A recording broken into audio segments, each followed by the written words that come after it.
성경 보겠습니다. 요한복음 21장.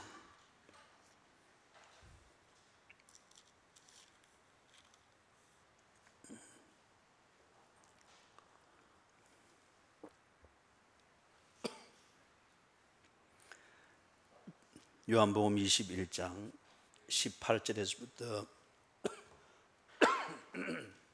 25절까지 봉독하겠습니다.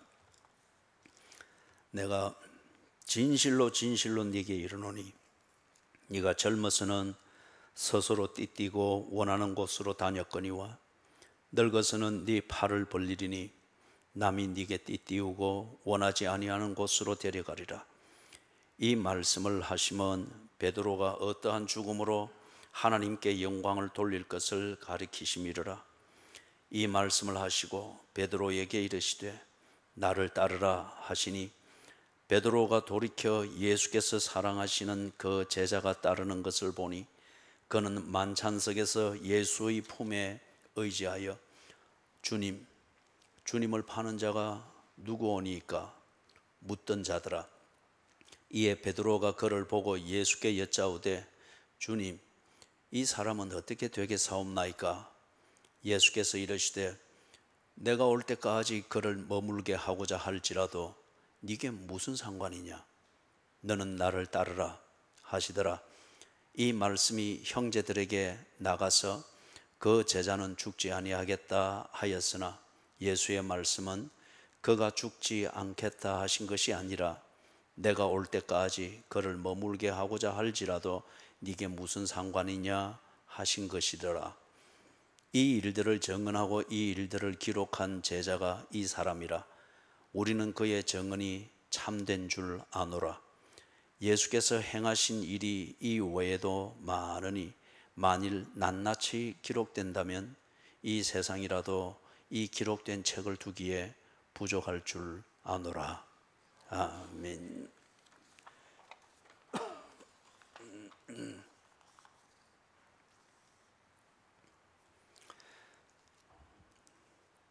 부활신앙,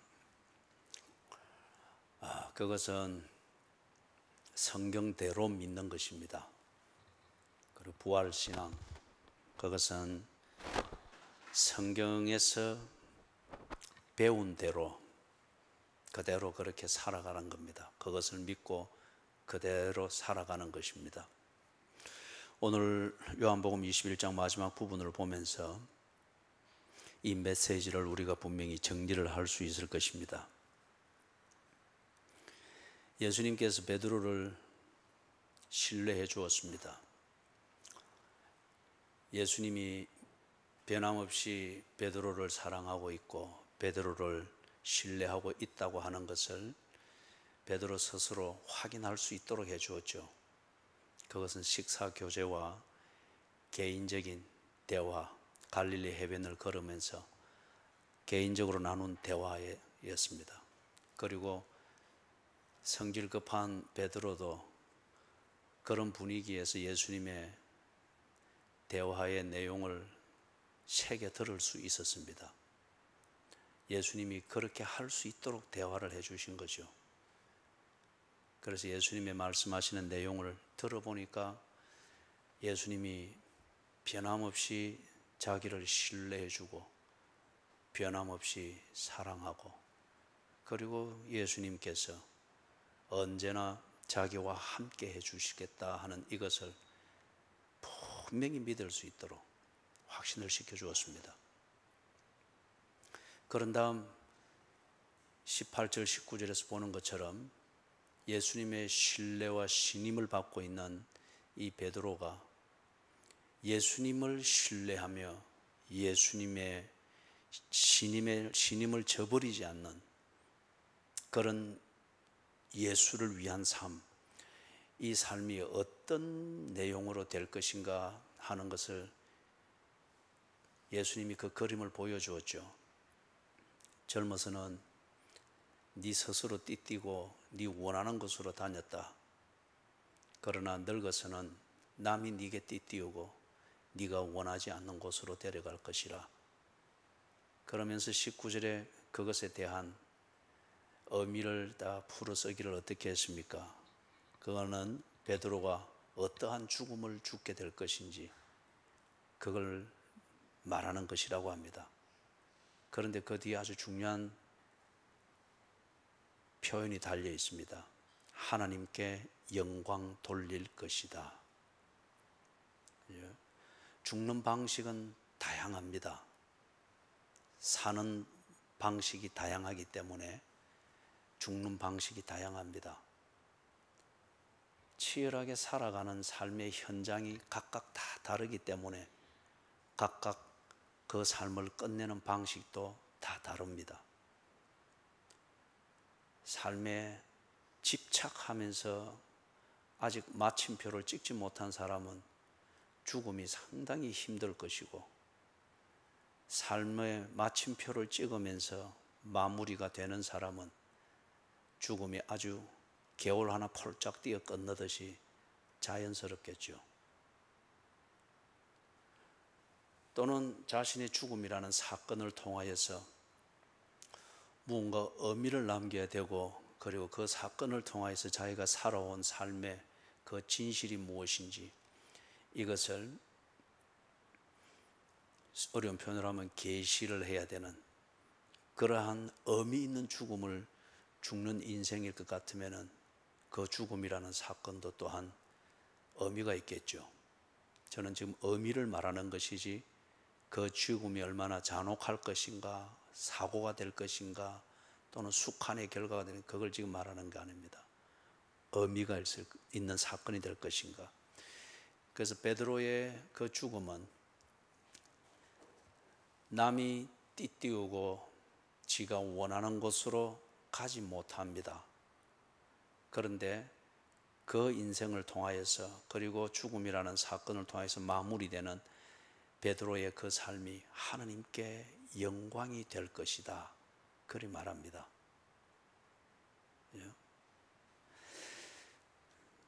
그러면서 이제 20절에서 베드로가 예수님의 말씀을 다 듣고 난 뒤에 베드로가 첫 번째 나오는 반응이 베드로의 기질입니다. 우리가 한 3주 전 수요일 씨 뿌리는 자의 비유에서 우리가 봤던 것처럼 기질이나 건성이나 성격은 바뀌지 않습니다. 우리가 거듭나도 혈액형이 바뀌지 않듯이 기질이나 성격이나 건성은 바뀌지 않습니다. 이거는 우리가 존재하면서 이 존재를 가지고 살아가는데 꼭 필요한 근본적 자원입니다. 각자에게 있는 근본적 자원입니다. 이걸 보고 우리는 개성이라 그리 말을 하기도 합니다. 그렇기 때문에 내가 당신을 닮을 필요가 없고 당신이 나의 복사품이 될 필요가 없습니다. 개성은 바뀌지 않습니다. 중요한 것은 이 개성, 건성이나 기질이나 성격이라는 이게 무엇에 의하여서 컨트롤 되어지느냐 하는 이게 중요하죠. 그래서 나쁜 사상을 받아서 나쁜 방향으로 이게 이끌려가면은 그 기질이 아주 고약한 가치관을 만들고 습관을 만들고 그 다음에 아주 괴물 같은 인격과 성품을 만들겠지요. 그런데 우리의 기질이나 성격이나 건성이 선한 것으로부터 영향을 받으면서 그것으로 이끌림을 받으면은 정말 선한 것을 선하게 살 수 있는 가치관을 만들게 되고, 그리고 그런 삶으로 습관이 만들어지고, 그리고 선한 인격과 성품이 다듬어지게 되겠죠. 20절에서 지금 베드로의 이 기질, 그 성격이 변함없이 나타나고 있습니다. 그런데 중요한 것은 지금 베드로가 같은 그 성격과 기질이 있지만은 지금 무엇에 의해서 자신의 기질과 성격이 지금 영향을 받고 이끌림을 받고 컨트롤을 받고 있습니까? 예수님과의 대화입니다. 예수님과의 대화입니다. 이전에는 갈릴리에서 잔뼈가 굵은 그 오만하고 자신감 넘치는 어부의 그 기질이었습니다. 그런데 지금은 예수님과의 대화를 통해서 베드로의 이 기질과 성격이 다 컨트롤 받고 있습니다. 그런데 아직 미성숙합니다. 그래서 베드로가 20절과 21절에서 보면은 베드로 특유의 오지랖이 나오죠. 딱 보니까 요한이 있단 말이에요. 예수님의 제자 요한. 그래서 저 요한에 대해서 베드로가 관심을 가지고서 예수님께 물어봅니다. 저 사람은 어떻게 되겠습니까? 이 베드로 특유의 기질입니다. 언제나 지가 앞장서고자 하는 것, 남보다 더 뛰어나고자 하는 것, 또 무슨 일이 있으면은 앞뒤도 재지 않고 무조건 저질러 놓고 보는 것, 어떤 그런 것들이 있죠. 근데 이게 이전까지는 언제나 그 기질과 건성이 베드로로 하여금 언제나 실수하게 만들었고 언제나 예수님에게 해를 끼쳤습니다. 본인 심정은 그게 아니지만은. 그런데 지금은 예수님으로부터 거듭나고 예수님으로부터 차근차근 영양분을 공급받으면서 사랑받고 있는 자신을 알고, 그리고 예수님의 일이 위임되어질 정도로 신뢰와 신임을 받고 있는 이것을 스스로 확인하게 되어지면서 이 기질과 건성이 다 새롭게 방향을 틉니다. 그런데 그 오지랖을 부리는 것, 이게 지금 여기서 여과 없이 나옵니다. 여기서 대해서 예수님이 22절에 대답을 하십니다. 어떤 면에서 예수님의 22절의 대답은 좀 퉁명스러운 그런 뉘앙스를 풍기기도 합니다. 예수께서 이르시되 내가 올 때까지 그를, 여기서 그는 요한입니다. 머물게 하고자 할지라도 네게 무슨 상관이냐? 네게 무슨 상관이냐? 너는 나를 따르라. 마태복음 16장 기억나지요? 베드로가 주는 그리스도시요 살아계신 하나님의 아들이니다. 이 신앙 고백을 하고 난 뒤에 예수님이 나는 죽을 것이다 하니까 베드로가 또 그 오지랖을 부렸죠. 그러면 안 됩니다. 그때 예수님은 이 베드로를 혼을 냈습니다. 사탄아 내 뒤로 물러가라. 그런데 지금 베드로의 기질은 똑같이 나타나고 있습니다.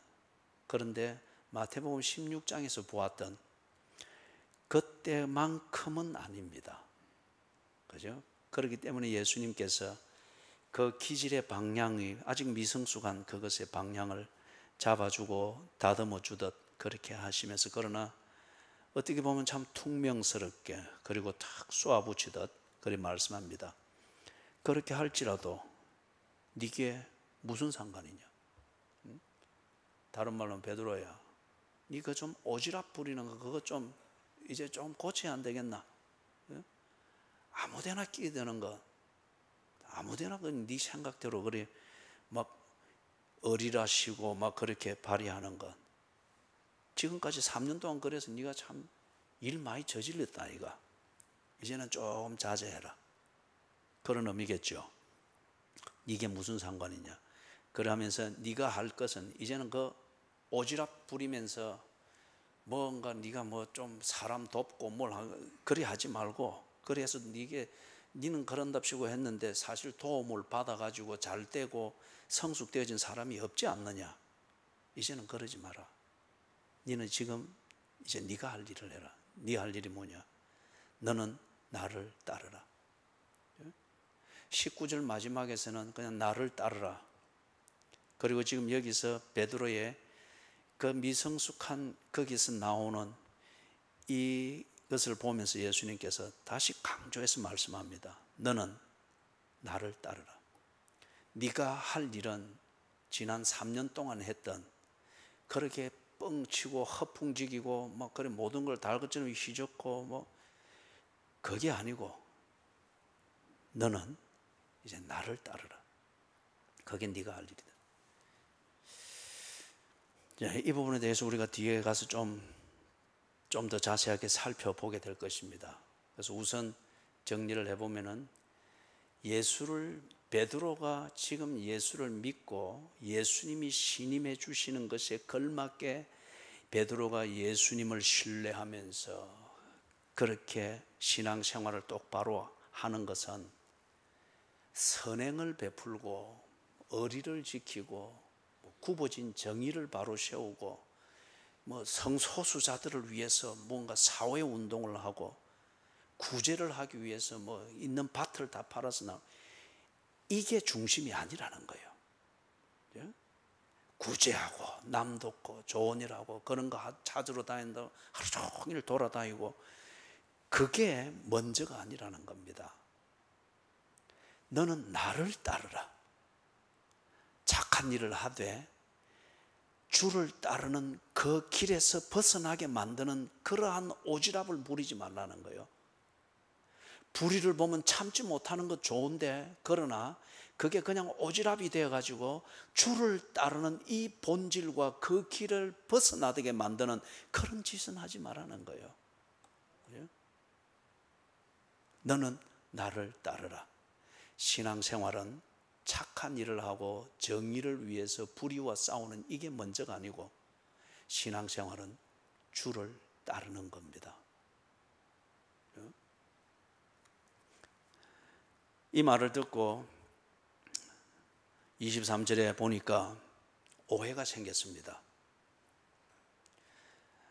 예수님이 베드로에게 개인적으로 하는 이 말이 한 사람 건너고 두 사람 건너고 하면서 이게 곡해가 되어졌습니다.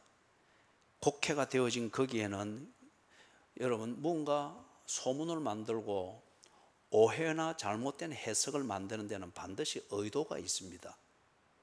23절에서 소개되어지는 이 치명적인 오도, 예수님의 말씀을 이렇게 곡해해서 이게 예수가 말씀한 것처럼 이렇게 회자되어지는 거, 이건 지금 1세기 말이거든요. 주후 90년이 다 돼가는 시점에 이게 지금 보편화되어 있다. 즉 요한, 제자 요한은 영원히 산다. 그는 죽지 않는다. 이게 지금 회자되어져 있습니다. 이거는 왜 이런 곡해가 생겼을까요? 제자 요한을 그들이 숭배하고 그리고 요한에게 대한 그들의 개인적인 어떤 존경심이나 그 다음에 이분은 죽으면 안 된다 하는 어떤 이런 것들이 있을 수가 있습니다. 그리고 제자 요한을 신성시 하려고 하는, 지금 신천지에서 이만희를 이 온 메시아라고 하면서 신성시하고 그렇게 극단적으로 간 것까지는 아니겠지만은 그러한 분위기들이 있습니다. 제자 요한을 신성시하고 그가 죽어서는 안 되는 사람이다라고 여길 정도의 어떤 그러한 맹종하는 이런 분위기가 있습니다. 그래서 이걸 모든 사람들이 믿을 수 있도록 하기 위하여서 요한은 죽지 않는다는 이 말의 권위를 어디서 가져온 거예요? 예수님이 한 그 말을, 그죠? 그 말을 문자 그대로 옮겨가지고 요한은 죽지 않는다고 예수님이 베드로한테 말했다. 이렇게 된 거예요. 그죠? 그러니까 그게 뒤에 딱 반복이 되어 있죠. 이걸 이제 해명하는 글입니다. 이 소문은 틀렸다 하는 것을, 사실이 어떠했던가 하는 것을 지금 거기에 정언을 하고 있는 겁니다. 그래서 예수님이 한 말을 그대로 반복을 하고 있잖아요. 그 제자는 죽지 아니하겠다 하였으나 예수님이 말씀한 것은 그가 죽지 않겠다 하신 것이 아니라, 이 말은 예수님은 그런 의미로 말한 게 아니다. 요한이 불사 죽지 않고 영생할 것이다, 그런 의미로 말한 것이 아니다. 그 표현은 그런 의미가 아니다. 그래서 그 뒤에 하셨던 말을 그대로 옮겨놨죠. 내가 올 때까지 그를 머물게 하고자 할지라도 네게 무슨 상관이냐 하신 것이더라.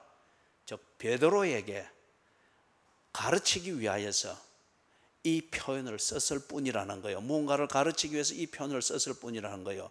그렇기 때문에 이 표현을 두고서 너희들이 곡해하여서 요한은 예수가 올 때까지 죽지 않는다라는 그런 해석을 갖다 붙이지 마라. 예수님은 그런 의미로 말한 것이 아니다.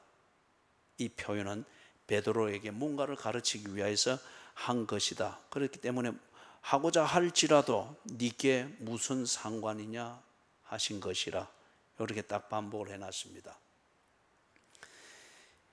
이 예수님의 말씀을 곡해해서 요한의 그 위상 그리고 요한이 하는 그 일에 대해서 곡해를 해서 신비화시키고 신성시하는 이것은 아주 심각한 그런 왜곡이 되는 거죠. 예수님께서 베드로에게 한 것은 개인적인 말씀입니다. 갈릴리 해변을 걸으면서 저도 그 해변이라 여기서 거기를 기념하고 있는 장소 그 해변을 걸으면서 이 말씀을 이래 묵상을 해봤습니다. 그죠? 그 해변을 걸으면서 예수님이 베드로 단둘이 걸었잖아요. 요한은 저 뒤쭉 따라왔겠고 돌이켜보니 요한이 있으니까 개인적인 대화였어요. 그 다음에 개인적인 대화인데 이걸 다른 사람이 3자가 들을 때에는 3자의 입장에서 듣고 자기 입장에서 또는 자기 필요를 두고서 해석할 수 있겠죠. 그죠? 해석할 수 있겠죠. 지금 이 자리에서 설교를 들으면서 설교를 이해하는 여러분들과 여러분들의 해석과 또는 유튜브나 아니면은 전에 들은 것으로서 어떤 이런 표현이 오늘 설교 중에 있었더라 하는 이것을 3자가 듣고 그것을 그 입장에서 이해하고 해석할 때 전혀 다른 것이 나올 수가 있습니다. 지금 중요한 것은 예수님이 베드로에게 개인적으로 말씀했습니다. 이 표현에 대해서 23절과 같은 이런 곡해가 나온 것은 3자가 듣고 3자가 자기 입장에서 그렇게 의미를 해석하여서 퍼뜨린 겁니다. 자, 이리 되면은 이게 사실처럼 인식이 되면은 중요한 문제가 생깁니다. 요한이 이상한 사람이 되어버립니다. 그럴 때의 문제가 뭡니까? 24절에 나오는 것, 요한이 예수에 대해서 정언하는 이것이 다 신빙성이 없어집니다. 신빙성이 없어요. 여러분, 이만희 씨가 말하는 것을 여러분이 믿겠습니까? 이미 이상한 사람이라 검증이 되었기 때문에 그 사람이 성경을 가지고 무슨 이야기를 하든 그리고 신천지가 30만 명이 되든 적어도 우리 같은 사람들은 그를 절대 신뢰하지 않습니다. 불쌍히 여길 뿐이죠. 이런 곡해와 이런 분위기로 인해서 요한이 신성시 되어지고 죽지 않는 사람이라 여긴다고 할지라도 맹종하는 사람은 그럴지라도 요한이 증언하는 이 내용을 요한 혼자만 본 게 아니잖아요. 요한과 동시대의 사람이 그 시대에 있었던 예수와 예수께서 일으키신 사건을 보고 목격한 사람들이 얼마나 많아요. 그렇기 때문에 이 요한을 신성시해서 요한이 말한 것은 전부 다 이렇다 신비화시킬 때에 요한이 진실을 말해도 지금 24절처럼 예수에 관한 정언을 할지라도 사람들이 요한을 믿지 않을 겁니다. 왜냐하면 저 사람은 이상한 사람이다. 교주다. 안 죽는다더라. 그렇기 때문에 요한이 이 부분에 대해서 이 소문의 진상이 무언가를 소상히 밝혀야 되는 이유가 있습니다. 그것은 요한이 기록한 요한복음, 예수님에 관한 그 정언들이 불신을 당하거나 그것의 신빙성을 사람들이 의심하지 아니하도록 요한을 신성시하되 이상한 사람으로 만드는 이 중요한 소문을 요한은 지금 바로 잡는 거예요. 여러분, 여기에서 우리가 중요한 사실을 새겨야 됩니다. 복음, 성경, 성경적 원리, 복음의 본질, 이것이 오도되어지는 그 어떤 것이 있다고 하면은 복음의 본질이 오도되어지고 성경이 사람들로부터 매도되어지는 이것을 막기 위해서라도 교회가 하는 일이나 그리스도인이 하는 일, 이것에 대해서 세상이 좋게 하든 나쁘게 하든 오도하고 있고 왜곡된 게 있으면 싸워서라도 이것은 바로 잡아야 됩니다. 바울이 갈라디아서 1장 거기에서 저주를 2번이나 연거푸 퍼부었잖아요. 누구에게 그랬습니까? 바울이 전한 복음을 매도하고 오도하는 그 사람들을 향해서 하늘에서 온 천사라 할지라도 내가 너희에게 전한 복음 이것 외에 다른 것을 전하는 자는 저주를 받을지어다. 그러면서 사람들이 바울이 전한 복음을 매도하고 오도하고 무시하는 그것을 만들기 위해서 요 교묘한 사람들이 뭘 만드는가 하면 바울의 사도성을 살짝 왜곡시켰습니다. 참 훌륭한 사람이다. 대단한 사람이다. 그 말에 틀린 것이 없다. 그러나 바울은 1급 사도가 아니고 즉 예수님의 12제자 출신의 사도가 아니고 그들로부터 배우고 위임을 받은 2급 사도라는 거예요. 그렇기 때문에 바울이 전한 복음은 절대 신뢰할 수 있는 것이 아니다. 예루살렘에 있는 사도들이 베드로나 요한이나 야고보나 이런 사람들이 전해주는 그 복음이 진짜다.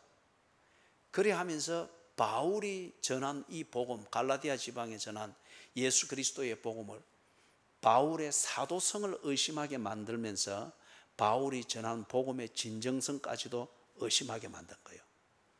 이것에 대해서 바울은 고린도전서 13장 사랑장을 기록한 이 바울이 갈라디아서 1장에서는 표효하는 사자처럼 이빨을 드러내놓고 발톱을 세워서 적극 싸우고 있습니다. 내가 전한 복음 외에 다른 복음을 전하는 자는 저주를 받을지어다. 하늘에서 내려온 천사라 할지라도 내가 너희에게 전한 이 복음 외에 다른 복음을 전하는 자는 저주를 받을지어다. 지금 요한이 그만한 강도 높은 표현은 쓰지는 않지만은 23절에서 이 소문을 딱 바로 잡고 이것을 딱 바로 잡으면은 한 일부 사람들이 자기를 추종하고 신성시하고 막 이래 하는 거기에 안익하면은 이 뭐 요한이 우수는 좋잖아요. 그런데 그 기득권 다 저버리고 이 소문을 딱 바로 잡습니다. 그런 다음에 24절에서 이 일을 증언하고 이 일들을 기록한 제자가 이 사람이라 요한입니다. 그의 정언이 참된 줄 아노라. 요한은 이상한 사람이 아니라는 거예요. 예수의 제자고 보았고 본 것을 있는 그대로 말하면서 기록한 것이 요한복음이다. 이것을 지금 딱 정리를 해놓은 겁니다. 자, 사랑하는 여러분, 이 부분에 대해서 우리가 조금 생각을 해보십시다. 요한복음이 단지 베드로와 요한만을 위해서 준 것은 아니잖아요. 베드로와 요한은 요한복음이 예수를 통해서 우리에게 주어진 하나님의 말씀, 진리인 것을 믿게 하는 하나의 증거입니다. 요한과 베드로는 요한과 베드로를 통해서 예수님이 하신 말씀대로 이루어진 그 진리가 무엇인가? 이것을 우리가 어떻게 이해를 해야 되는가? 이걸 좀 잠깐 정리를 해보도록 하겠습니다. 그리스도인은 다 예수께 부름을 받은 사람들입니다. 갈릴리 해변에서 베드로가 예수님과 잠깐 걸으면서 예수님의 개인적 대화를 통해서 베드로가 거듭났음을 확인하고 드디어 거듭난 사람으로서 그 기질과 건성과 모든 것이 방향을 딱 바꾸면서 이제 예수께 위임받은 일, 예수의 양을 먹이고 치는 이것을 했죠. 그것처럼 그리스도인은 그렇게 거듭난 사람들입니다. 예수의 일을 위임받은 사람들입니다. 그리고 그리스도인들이 가는 그 길은 예수를 따르는 길입니다. 직장 생활하든 사업을 하든 가정주부든 가장이든 학교에서 공부하는 학생이든 장애자든 비장애자든 그리스도인일 것 같으면 그들이 처한 삶의 영역과 자기들이 사는 그 방식을 따라서 한결같이 그리스도인은 한 길을 갑니다. 그 길이 뭡니까? 예수를 따르는 길입니다. 예수를 따르는 길. 그런데 베드로가 그리했듯이 그리스도인들이 아직 미성숙하기 때문에 자꾸 오지랖을 부리려고 합니다. 이전에 하던 방식대로 그러한 기질과 건성, 그게 끄는 대로 해서 오지랖을 부리려고 합니다. 그죠? 자녀를 제대로 키워야 될 텐데 생각은 좋습니다. 그러나 그게 지나치게 될 때에 주를 따르는 길에서 벗어나게 만듭니다. 이거 정말 우리에게 큰 실수입니다. 자녀를 바로 키워야겠다는 이 부모의 간절한 애착이 주를 따르는 우리의 긴장을 잊어버리게 만듭니다. 그리고 집을 세우고 성을 지키시는 여호와로부터 우리의 자녀의 양육이 벗어나게 만듭니다. 또는 교회의 본질과 교회가 존재하는 목적, 이것을 잊어버린 채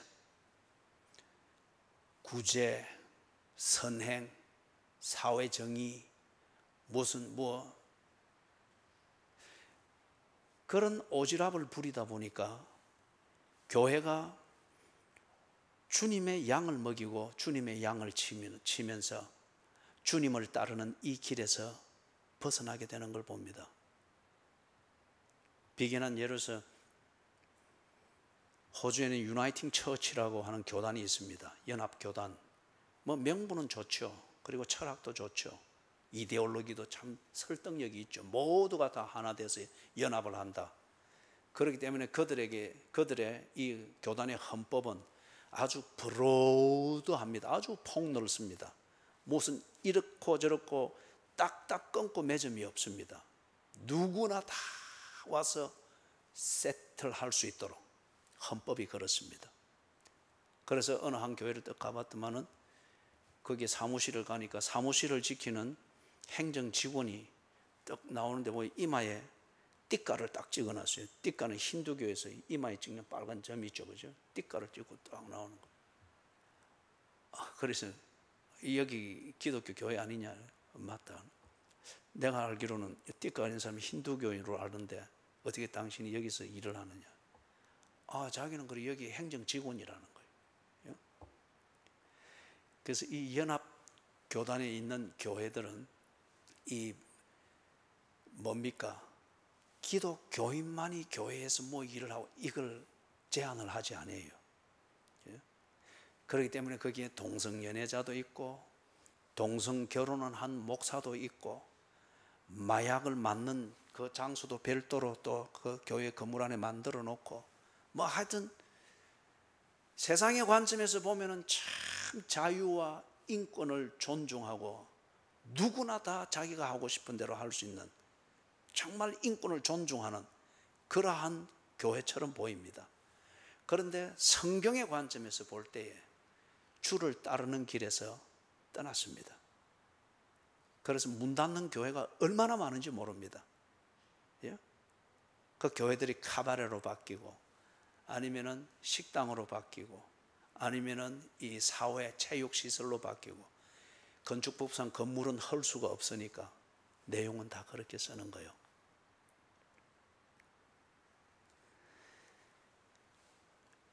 오지랖을 부리는 것, 이것은 주를 따르는 것이 아닙니다. 구제하고 정의를 위해서 싸우고 약한 자들을 위해서 우리가 뭔가를 해오고 자녀 교육을 위하여서 애착을 가지고 할 수 있는 모든 것을 해야 됩니다. 그러나 그 모든 우리의 오지랖이 주를 따르는 것, 너는 나를 따르라 하는 이 길에서 벗어나서는 안 되는 거예요. 그렇기 때문에 그것은 기독교인이 해야 될 구제나 정의가 아닙니다. 예수님께서 그래 베드로 보고 너는 나를 따르라 그랬죠. 이 말을 잘 들은 그런 케이스를 하나 소개를 해보겠습니다. 여러분들이 인터넷이나 거기에 Chick-fil-A, 이게 대시로 연결해서 한 단어처럼 그렇게 했습니다. 세 단어를 한 단어처럼 기능을 하도록 대시로 연결했어요. Chick, 치킨 할 때의 Chick, C-H-I-C-K, 대시, Fill, F-I-L, 대시, 대문자 A. 그래서 Chick-fil-A. 이게 미국에서 패스트푸드, 맥도날드 같은 이 패스트푸드에서 매출 3위, 5위 이렇게 다툽니다. 엄청나죠? 3위, 5위 이라면 실감이 안 날 테니까 2019년 그때 매출이 얼마인가 하면은 내가 우리 돈으로 환산을 해왔습니다. 5조 6,400억. 놀라시도 안 하네. 5조 6,400억. 조금 놀라네. 이게 한 해 매출이에요. 맥도날드 같은, 물론 맥도날드 이거보다 더 월등히 많은데, 그런데 왜 이걸 소개하는가 하면 이 매출액이 엄청나게 많다는 이것 때문에 소개하는 게 아니고, 이걸 창업하신 분이 미국 남침례교 교단에 속해 있는 교회 교인입니다. 그래서 이분이 이제 이걸 하면서 이게 잘 알려지니까 프랜차이즈를 막 하잖아요, 그죠? 그러면서 조건이 딱 있어요. 프랜차이즈를 내줄 때 주의를 반드시 지킬 것. 그러면 주일에는 문을 닫는 거예요.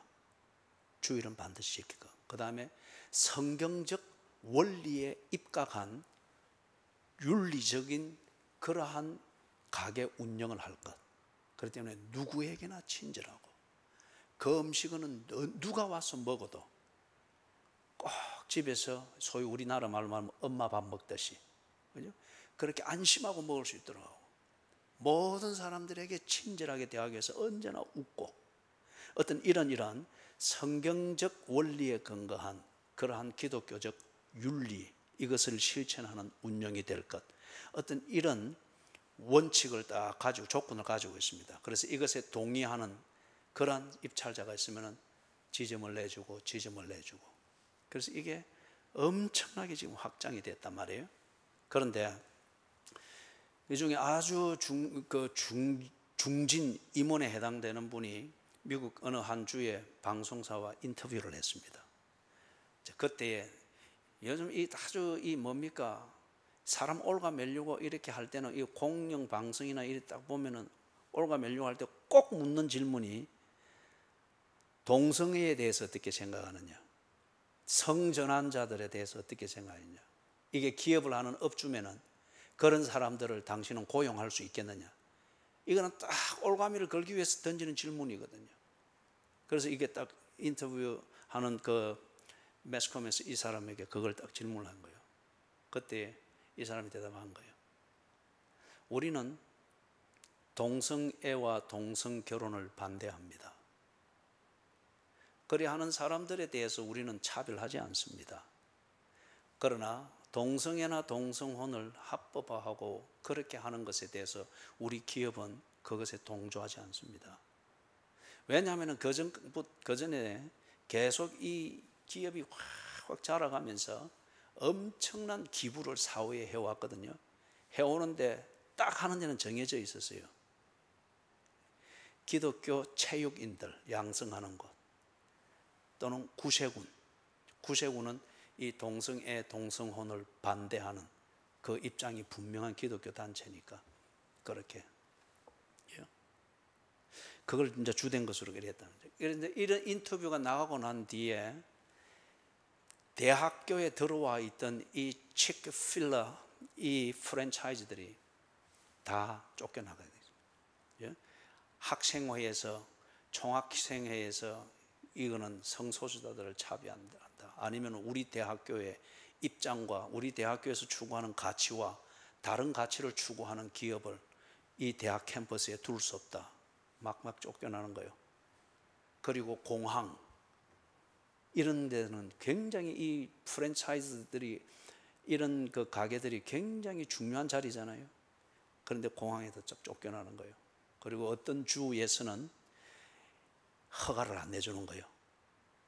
예를 들면 샌프란시스코 그 도시 같은 데서는 우리 샌프란시스코 이 도시가 추구하는 가치와 다른 가치를 추구하는 기업, 이게 우리 도시 땅에 있도록 할 수는 없다. 허가를 안 내주는 거예요. 그래서 저 외곽에 있게 하든지. 이제 이런 불이익을 많이 이제 막 당하고 법적 제재를 막 당하고 한단 말이에요. 그렇기 때문에 이게 여러분 법으로 통과되면 안 됩니다. 그러면 이런 운동을 하는 단체들이 막 계획적으로 몰려와 가지고 협박하고 사보타지를 하고 막 그 다음에 이 사회에 알리면서 계속 불매 운동을 하고 막 이런단 말이에요. 그럼에도 불구하고 이 기업은 그대로 했습니다. 주일 되면 문 딱 닫고, 그리고 여전히 그 뭡니까 기부를 어떤 동성연애 그룹이든지 이런 데 막 강요를 해도 자기들은 그것에 반대를 하고 하지를 않았습니다. 그 사람들을 재생하고 그 재활하는 어떤 이런 프로그램에 대한 간접적으로 많은 기부가 되죠. 그런데 놀라운 게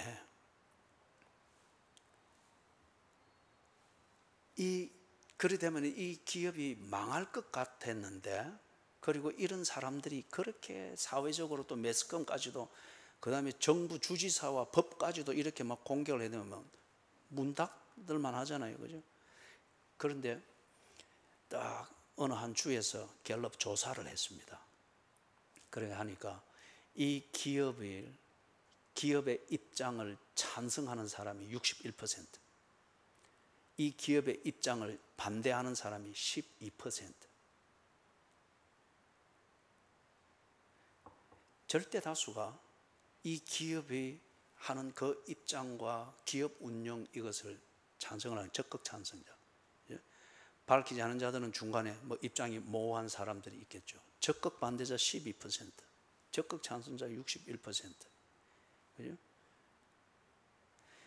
그러면서 그 해 이렇게 딱 보니까 매출이 12% 오히려 증가한 거예요.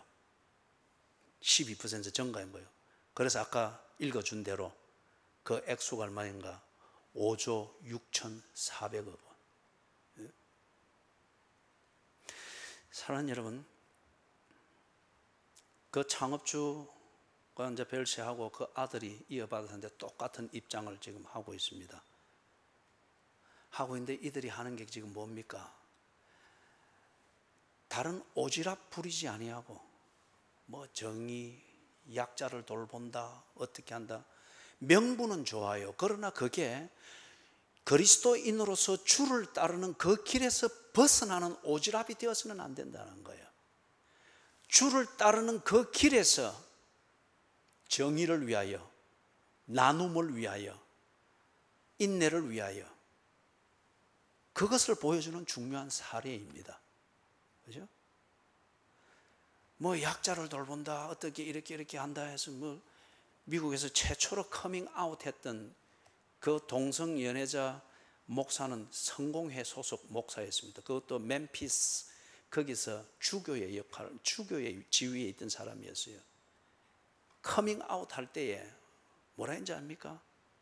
나는 소외된 저 동성연애자들을 목양하고 돌보기 위해서 내가 동성연애자인 것을 밝힌다. 그리고 나는 자랑스럽게 얘기한다. 그런데 그걸 위해서 이 사람이 뭘 했는지 아세요? 26년 동안 부부로 지내던 조강지처와 하루아침에 이혼을 해버린 거예요. 다 자란 세 자녀가 이거 뭐 하는 거냐 이거예요. 그죠?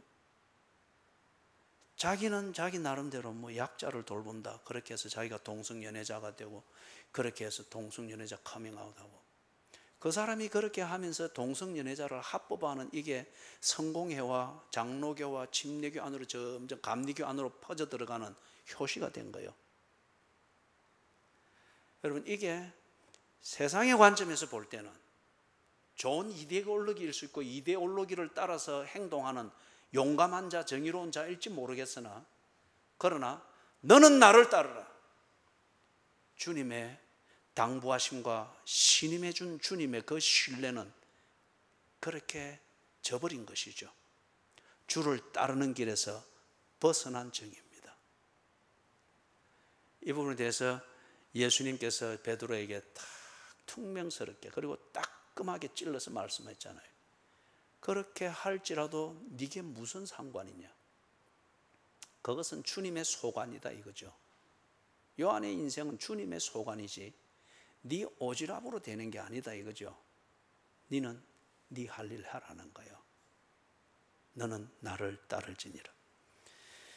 사랑하는 여러분,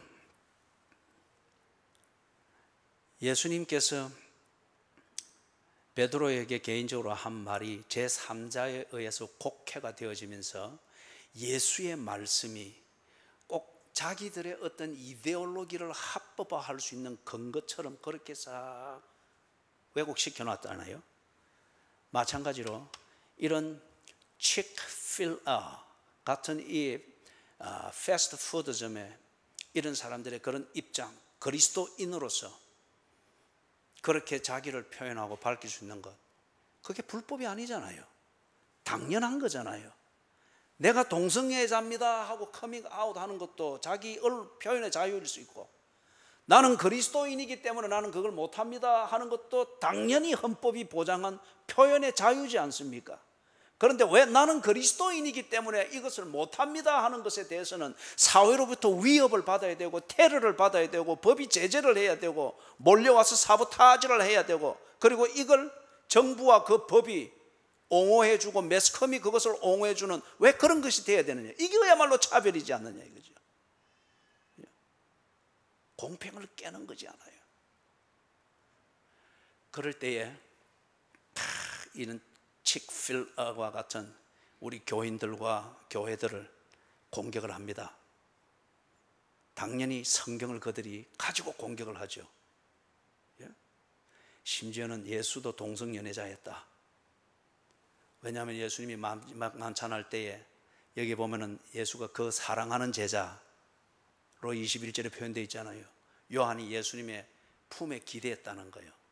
이거는 유대인들의 식사하는 그 태도를 보면은 우리가 로맨틱한 분위기에서 뭐 서로 품에 기대고 품에 안고 그런 분위기가 아닌 걸 대번에 안단 말이에요. 유대인들의 식사하는 이 폼을 보면은 왼쪽 손을 기대고 오른손으로 이렇게 해서 옆으로 누워서 이리 먹는단 말이에요. 그러면 비잡으면 이래서 뭐 이야기할 때 뭐 기댄 게 되잖아요. 그죠? 그럴 때 어떤 사람들은 예수도 동성연애자였다. 그 다음에 뭐 성경은 사랑하라고 했지 않느냐, 내 이웃을 내 몸처럼 사랑하라고 했지 않느냐, 또는 교리적으로 믿으면 누구나 다 구원을 받는 거지 않느냐. 하나님이 세상을 이처럼 사랑하사 독생자를 주셔서 이는 저를 믿는 자마다 멸망치 않고 구원을 얻으리라. 그러면 이 동성연애 하지 말라는 말이 없지 않느냐. 뭐 이런 식으로 어거지 갖다 붙이면 얼마든지 갖다 붙이죠. 성경을 왜곡합니다. 그리스도인에게 준 하나님의 개인적인 이 아주 개인적인 의미 있는 이 대화를 그들의 필요와 입장을 위하여서 삼자의 입장에서 들었던 이런 사람들이 그렇게 왜곡을 합니다. 그리스도인들을 공격하기에 꼭 적합하도록. 그래서 여러분이 주중에 리더를 통해서 받았던 그 영상에서 KBS 하는 심야 토론 그거 보았죠? 거기 보면은 진중권 씨가 이것을 반대하는 입장에서 토론하는 조영결 변호사에게 반론을 제기하기 위해서 이 질문을 하는 것을 있죠. 예수의 처녀 탄생을 믿습니까? 그런 다음에 바로 이어서 또 하는 질문이 예수님의 염색체는 XX입니까? XY입니까? 이 말이 예수님이 처녀 탄생을 했는데 예수님이 정상적인 인간일 것 같으면은 인간이 가지고 있는 염색체 XX 남자입니까? XY 여자입니까? 그런 염색체를 가지고 있는데 예수님은 그러면 어느 쪽입니까? 이걸 질문한 거예요. 그거는 그 사람이 그걸 믿어서 그렇게 질문한 게 아니고 공경에 빠뜨리기 위해서 만든 질문이에요. 왜냐하면 진중훈 씨는 애초에 예수님의 처녀 탄생을 믿지 않는 겁니다. 그분의 어머니가 아마 권사인지 몰라요. 독실한 기독교 부모님 밑에서 자란 분이에요. 그러나 그걸 믿지는 않습니다. 그래서 그 질문을 한단 말이에요. 여기서 제가 말씀을 정리를 하면서 성경에 대한 권위를 이야기를 하면 그렇습니다. 제3자가 만든 그 소문과 나름대로의 해석, 그래서 의미를 부여한 것 때문에 요한은 뭐 헛개비처럼 높임을 받는지는 모르나 예수가 말씀하신 참된 의미는 왜곡되잖아요. 그렇기 때문에 요한이 그게 그렇지 않다고 하는 것을 의미를 바로잡았잖아요. 진중권 씨가 이야기하는 그런 것은 anti-Christianity, 반기독교 운동을 하는 지성인들과 과학자들이 흔히 던지는 진부한 질문들입니다. 그렇기 때문에 그 사람도 그런 질문 중 하나를 비아냥거리듯 그렇게 던진 것이 지나지 않아요. 그러나 이 부분에 대해서 이야기하면 그렇습니다. 진중권 씨, 당신이 정말 진지하게 성경을 읽어봤습니까? 진중권 씨, 당신이 정말 성경이 예수님에 관해서 기록하고 있는 그 내용을 정은 예수를 직접 보고 예수를 직접 경험하고 예수와 동고동락했던, 그것도 단 한 사람이 아니라 수많은 사람들이 보았던 그 사실을 정언하고 있는 것이라고 하는 것을 당신이 알고 있습니까? 저는 진중권 씨의 그 논리와 지성을 상당히 높이 평가합니다. 어떤 면들은, 어떤 논리는 토론은 참 촌철살인이에요. 정말 전곡을 찌르는 거예요. 그러나 기독교에 대해서는 이분이 너무 큰 선입관이 있어요. 그의 논리의 벽에 맞췄습니다. 성경을 읽어보았습니까? 아니면 그 성경의 내용이 예수를 본 자들의 목격한 것에 대한 정언인 것을 당신이 알고 읽어보았습니까? 무슨 말이냐? 예수께서 마리아를 통해서 처녀 잉태하시고 탄생하셨다. 물론 요한은 그 현장에 없었습니다. 그러나 이것을 보고 정언한 자들은 뒤에 요한이 만난 게 분명합니다. 그리고 문제는 요한이 바로 처녀 잉태하여 태어났다고 하는 예수와 동고동락했습니다. 예수님이 처녀 잉태하여 탄생했다고 하는 것이 거짓일 것 같으면 예수님에 대한 탄생 기사뿐만 아니라 그분이 33년을 살지를 못했을 겁니다. 그걸 목격한 자들이 있고 사실이기 때문에 예수에 대해서 서슬이 시퍼렇게 설치던 그 당국자들도 처녀 탄생 이것이 거짓이다, 참남죄다 걸어서 그를 처형하지를 못했습니다. 불편한 진실이었습니다. 그들에게 불편한 진실이었습니다. 그리고 예수께서 십자가에서 죽으시는 것을 요한이 똑똑히 목격했습니다. 예수에게 인간이 가지고 있는 가장 기본적인 요소인 염색체, 이것이 없었다고 하면은 예수는 십자가에서 피를 흘리지 아니했을 것입니다. 피를 다 쏟고 그리고 신체 구조상 마지막 남아있는 물까지 다 쏟는 것을 요한이 보았습니다. 다른 제자들은 도망갔지만은 요한은 십자가 곁에 있었습니다. 다른 5 여인들과 함께 딱 십자가 곁에서 보았습니다. 예수가 부활하는 것을 요한이 보았습니다. 그리고 지금 20장에서부터 21장 읽듯이 하나하나 경험하고 목격하고 예수님과 나누었던 그 사실들을 정언하고 있습니다. 그렇기 때문에 진중권 씨의 그 우문에 대해서는 이 요한이 현답을 했습니다. 사랑하는 여러분, 저는 이 정언으로, 요한과 같은 정인들의 정언으로 내용이 기록이 되어져 있는 이 성경을 읽으면서 베드로가 예수를 만나듯 저도 예수를 만났습니다. 그리고 베드로에게 예수께서 당신의 일을 위임하듯 예수님은 저를 하나님의 자녀로 영접해 주셨습니다. 그래서 저는 예수께서 베드로에게 내 양을 먹이라, 내 양을 치라, 그래서 베드로의 진로가 결정되듯 성경을 읽으며 이 예수를 만나는 그때로부터 저는 진로에 대해서 고민을 하고, 그리고 25세 때에 내 인생에 가는 방향을 정했습니다. 그 뒤로 한 번도 돌아보지 아니했습니다.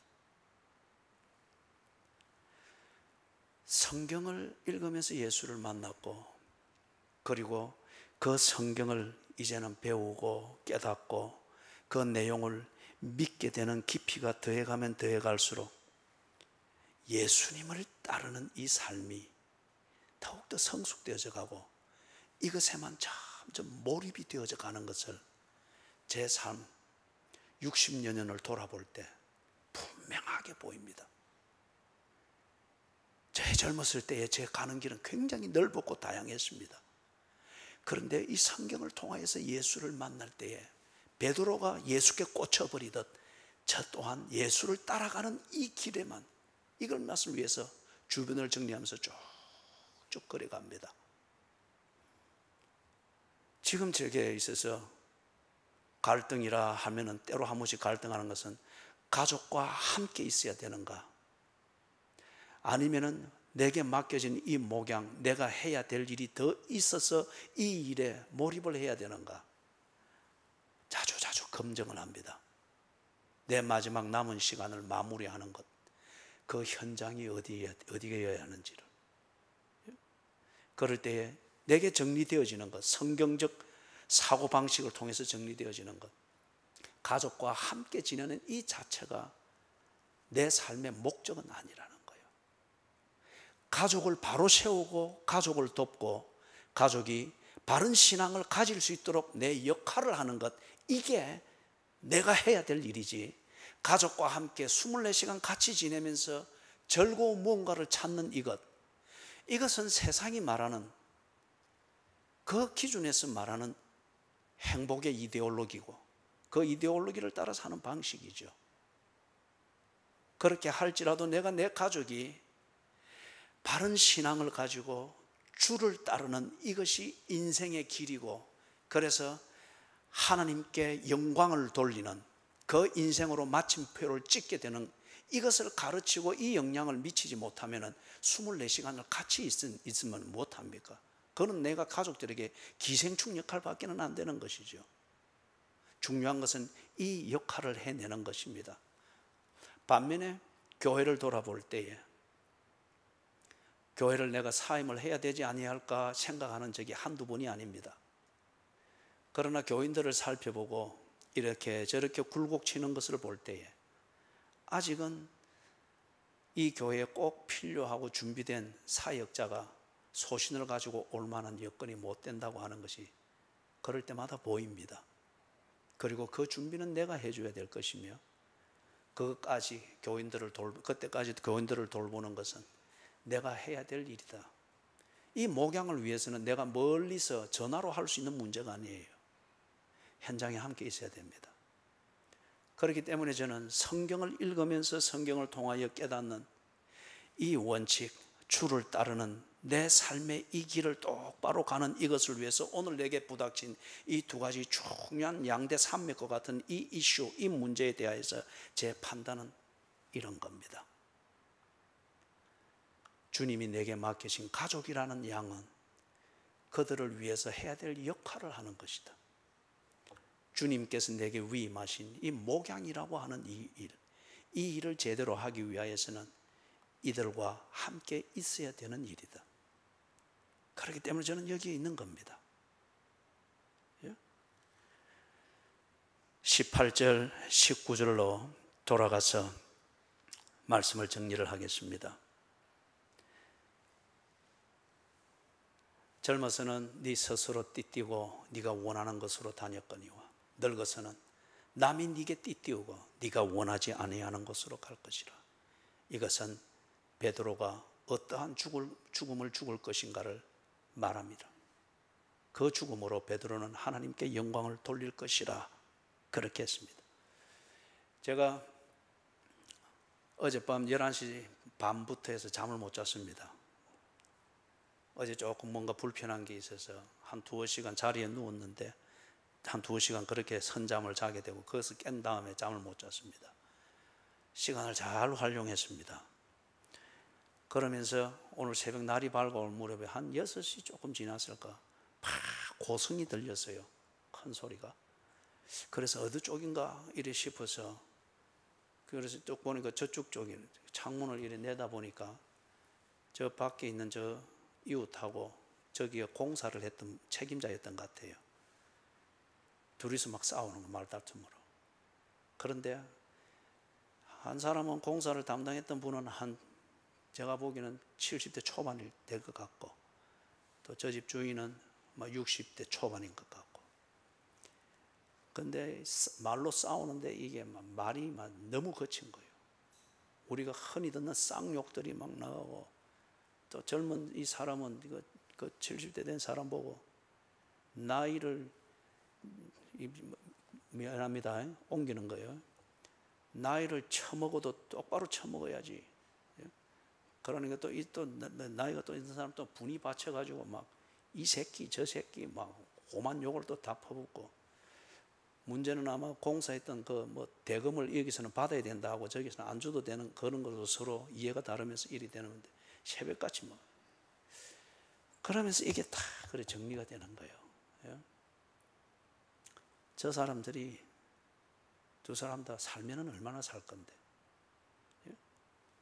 살면은 얼마나 살 건데 왜 저렇게 스스로 띠띠고 지가 원하는 곳으로 가려고 하나?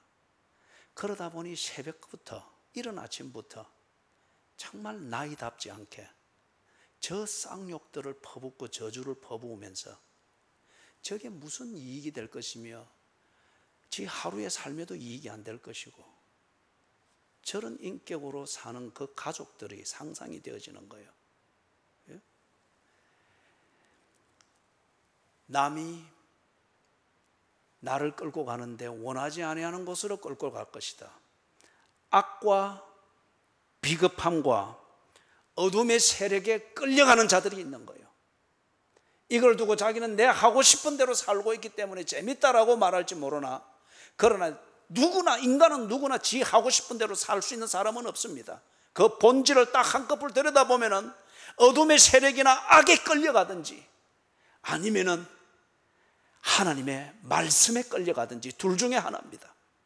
어둠의 세력과 악에 끌려갈 때는 이것이 언제나 좋고 행복하고 자유고 인권인 것처럼 착각하게 만드는 거예요. 내 하고 싶은 대로 하고 있다고 믿게 만드는 거예요. 그러나 나중에 보면은 내 하고 싶은 대로 했기 때문에 내가 원하는 곳에 있어서 행복할 것이라 생각하는데 그렇게 비참한 거예요. 내 하고 싶은 대로 동성연애도 하고 내 하고 싶은 대로 성전환도 하고 내 하고 싶은 대로 그런 자들을 돌보는 것이 정의라고 하여서 뭔가 교회를 다 뒤집어 놓고 가정을 다 뒤집어 놓고 조강지처와 강제 이혼을 해버리고 떠나가는데 지 하고 싶은 대로 한 것이 아니라 악에게 속았습니다. 그래서 지 원하는 곳에 있어서 지 원하는 행복을 누리고 있는 것이 아니라 그때 보니까 비참한 거예요. 그렇죠? 비참한 거예요. 주만 따를지라 너는 나를 따르라. 주의 말씀, 성경, 그 모든 베드로와 요한이 보고 그 다음에 그 주의 말씀대로 이루어진 것을 정언한 이것을 담고 있는 성경. 그러면 베드로와 요한은 성경대로 되어지는 것을 증명하는 증거지 않습니까? 이들의 정언한 이 내용을 보고 성경대로 베드로와 요한이 했던 것처럼 그렇게 따라갈 때에 불편합니다. 자유를 잃은 것 같습니다. 그리할 때에 누구를 소외시키고 누구를 편애하는 것처럼 여겨질 수 있습니다. 그래서 마음이 때로는 부담스러울 수 있습니다. 그러나 이것이 주님을 따라가는 것이다. 성경이 나를 이끄는 대로 그렇게 따라가게 되어질 때에 악이 원하는 곳에는 서 있지 않습니다. 칙필라는 이 프랜차이즈 그 기업이 했던 것처럼 그들이 또는 주의 그 법이 원하고 친구로 맞아주고 입점시켜주고 좋은 조건해 주고 공항에도 들어가고 그 자리에는 서 있지를 못합니다. 거기에 입점하고 싶으나 법이 제재를 하니까 못 들어가서 원하지 않는 곳에 외곽에서 점포를 열고 프랜차이즈를 열고 그렇게 합니다. 그러나 결과적으로는 뭐였어요?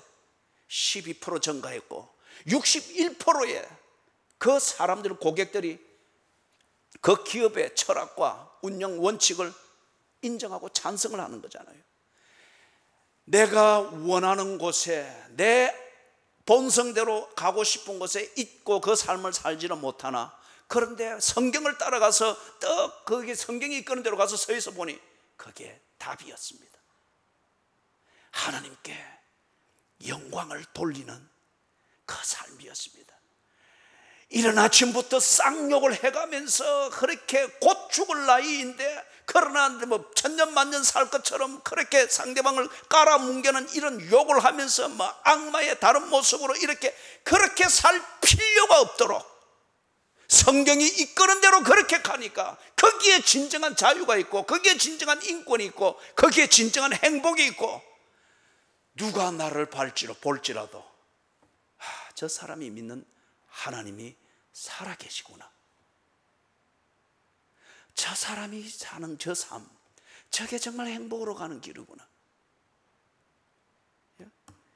미국의 젊은이들에게 조사를 그렇게 해보니까 아르바이트, 알바를 하는 또는 정규직으로서 가장 선호하는 그 직장이 어딘가? 바로 그 기업이었어요. 칙필라. 사랑하는 여러분,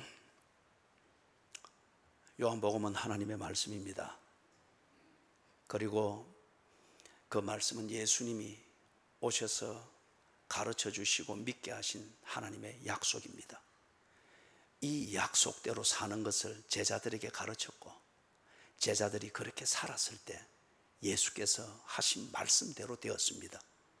이 증거를 가지고서 우리에게 예수께서 약속을 믿도록 준 게 성경입니다. 그렇기 때문에 성경대로 살 때에 부활하신 예수께서 우리에게 주신 약속대로 사라질 것입니다. 절대 우리 부끄러운 자리에서 만나지 않도록 하십시다. 성경이 이끄는 대로 주를 따라가는 삶을 살아서 하나님께도 영광이 되어지고 사람들에게도 칭송과 존경을 받는 그런 인생 되시기를 주님의 이름으로 축원합니다. 아멘.